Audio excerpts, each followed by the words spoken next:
Voici les unes des journaux parus à Kinshasa. L'Horizon accuse Kampala et Kigali d'hypocrisie en roulant Kinshasa dans la farine. Même la victoire médiatique nous échappe, s'alarme l'Observateur dans une interpellation à Augustin Matata Mponyo. À l'OCC, les moniteurs félicitent Albert Kasongo Mukonzo qui refuse de voir la RDC devenir une poubelle des produits avariés. Kasaï occidental, la cloche trouve en Alex Kandé le candidat du peuple à l'élection du gouverneur. Voilà pour le une et maintenant la revue de presse. Le M23 doit quitter Goma et la prospérité signale que Joseph Kabila accepte d'évaluer et de réexaminer non pas les exigences mais l'application de l'accord conclu avec le groupe armé du Nord Kivu au moment où le mouvement du 23 mars 2009 n'existait même pas et en corrigé les failles le cas échéant. La consoeur souligne par ailleurs que les hommes de Jean-Marie Runiga sont sommés par le chef d'État de ne plus remettre en question la légitimité du pouvoir de Kinshasa, issu des élections du 28 novembre 2011. Des querelles de légitimité à la bonne gouvernance, le guide s'inquiète du fait que, du top 200 des banques africaines, aucune n'est issue de la RDC.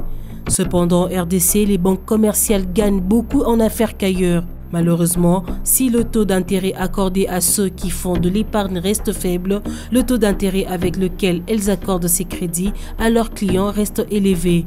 L'hebdomadaire cite parmi les raisons qui poussent les banques commerciales à ne pas baisser les taux d'intérêt, les facteurs risques, l'absence des garanties et l'absence d'un fonds de couverture.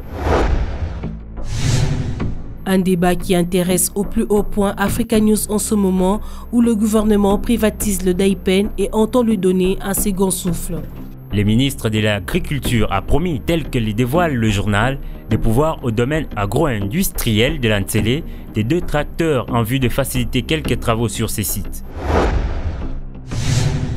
En santé publique, le maximum brandit cette question: qu'est-ce qui déclenche la ménopause précoce? Notamment les dysfonctionnements endocriniens, la chimiothérapie et la radiothérapie faite pendant l'enfance ou la trentaine. Les symptômes que décèle l'hebdomadaire sont l'absence totale des règles précédées parfois par des cycles irréguliers et des bouffées de chaleur élevées à l'arrêt des pilules. Quittant les maladies pour la santé de fer en parcourant l'Observateur qui présente la liste de meilleurs joueurs africains de l'année 2012. Alexandre Song, André Ayou, Didier Drogba et Yaya Touré pour ceux qui évoluent hors continent. Pour ceux de l'intérieur, le quotidien fait allusion à Mohamed Aboutreika, Renford Kalaba et Stopila Sunzu. Restons dans cet univers des spectacles pour parler de Zaïko Langalanga qui fête en décembre ses 43 ans d'existence.